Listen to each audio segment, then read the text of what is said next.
नमस्कार मंडळी। तर आज आपण आपल्या किचनमध्ये मुळ्याच्या शेंगांची भाजी कशी बनवायची हे पाहणार आहोत। ही भाजी अगदी झटपट तयार होते आणि भाकरी चपाती सोबत ही भाजी खूप छान लागते। मुलांच्या डब्यासाठी सुद्धा ही भाजी खूपच छान आहे। सर्वप्रथम मी ज्योती तुम्हा सर्वांचं ज्योती स्वादिष्ट किचनमध्ये खूप खूप खूप अगदी मनापासून स्वागत करते।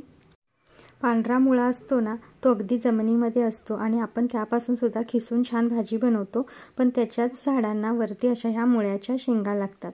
तर इथे पहा, अशा पद्धतीने ह्या मुळ्याच्या शेंगा असतात। आपण त्या कोहळ्या कोहळ्या तोडून आणायच्या आणि मग त्याची भाजी बनवायची। खूप चविष्ट अशी याची भाजी बनवून तयार होते। अगदी आपण गवारीची भाजी बनवतो ना, त्याच पद्धतीने। तर ह्या शेंगा मी मोडून घेतल्या होत्या। तव्यावरती ह्या शेंगा भाजून घ्यायच्या आहेत। तर त्यासाठी तव्यामध्ये अर्धा चमचा तेल घालून घेतलं आणि ह्या संपूर्ण शेंगा आता आपण तव्यावरती अगदी मध्यम आचेवरती छान भाजून घ्यायच्या आहेत। अगदी त्याला डाग पडेपर्यंत आपण ह्या शेंगा भाजून घेणार आहोत। शेंगा मोडताना अगदी पटापटा मोडल्या जातात आणि कोहळ्या शेंगा इथे वापरा। अगदी जून झालेल्या शेंगा असतात ना, त्या करकर अशा लागतात, त्यामुळे शक्यतो कोहळ्या शेंगांची भाजी खूप छान लागते। तर इथे पहा, ह्या शेंगा अगदी मस्त मी 4 ते 5 मिनिटं व्यवस्थित अशा भाजून घेतलेल्या आहेत। अगदी त्याला डाग पडेपर्यंत आपण ह्या शेंगा भाजून घेतलेल्या आहेत। तर इथे आपल्या शेंगा भाजून झाल्यात, एका प्लेटमध्ये काढून घेऊया। आता कढईमध्ये मी साधारण 1.5 चमचा होईल इतकं तेल घेतलं। तेल चांगलं गरम झाल्यानंतर यामध्ये अर्धा चमचा मोहरी, अर्धा चमचा जिरं घालून घेतलं आणि एक मीडियम आकाराचा कांदा अगदी बारीक चिरून घेतला होता, तोही घालून घेतला। आता कांदा मऊ होईपर्यंत आपण परतून घेतला आणि यामध्ये पाव चमचा हळद आणि यामध्ये आता घरचंच लाल तिखट मी 2 चमचे वापरलेलं आहे। तुम्ही तुमच्या आवडीप्रमाणे लाल तिखटाचं प्रमाण कमी जास्त करू शकता। तर हे संपूर्ण आपण परतून घेतलं आणि आता ह्यामध्ये आपण जे भाजलेल्या मुळ्याच्या शेंगा होत्या त्या घालून घेतल्या। तुरीची डाळ अगदी थोडीशी मी आधीच भिजत घातली होती, 1 तासापूर्वी व्यवस्थित अशी ती भिजली गेली।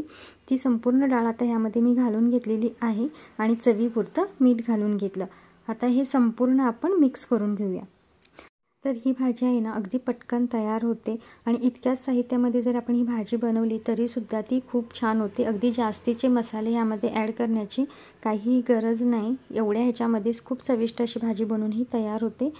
तर आपली ही डाळ जी आहे ती व्यवस्थित भिजली गेलेली आहे, तरी पण आपण 1 मिनिट ही भाजी चांगली अशी वाफवून घेणार आहोत। तर त्यासाठी ताट ठेवलं आणि ताटावरती अर्धा पेला होईल इतकं पाणी घालून घेतलं। 1-2 मिनिटानंतर पहा, पाणी चांगलं गरम झालं आणि भाजीला चांगली वाफही आलेली आहे।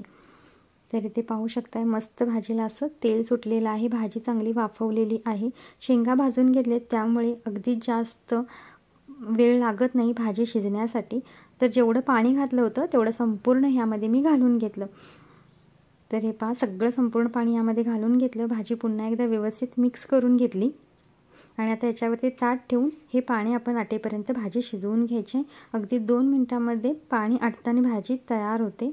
तर इथे पहा, अगदी 2 मिनिटांमध्ये संपूर्ण पाणी आटलं गेलेलं आहे आणि इथं आपली ही भाजी तयार आहे। ह्या पद्धतीनं सुद्धा ह्या शेंगांची भाजी बनवली जाते। किंवा अजून एक पद्धत ही आहे, म्हणजे ह्या शेंगामध्येच तुरीची डाळ घालायची आणि ह्या शेंगा आणि तुरीची डाळ एकदमच उकडून घ्यायचं, पिळून घ्यायचं आणि मग ह्याला चटणी मीठ वगैरे सगळं लावून तेलामध्ये फक्त परतून घ्यायचं। अशा पद्धतीने सुद्धा ही भाजी बनवली जाते।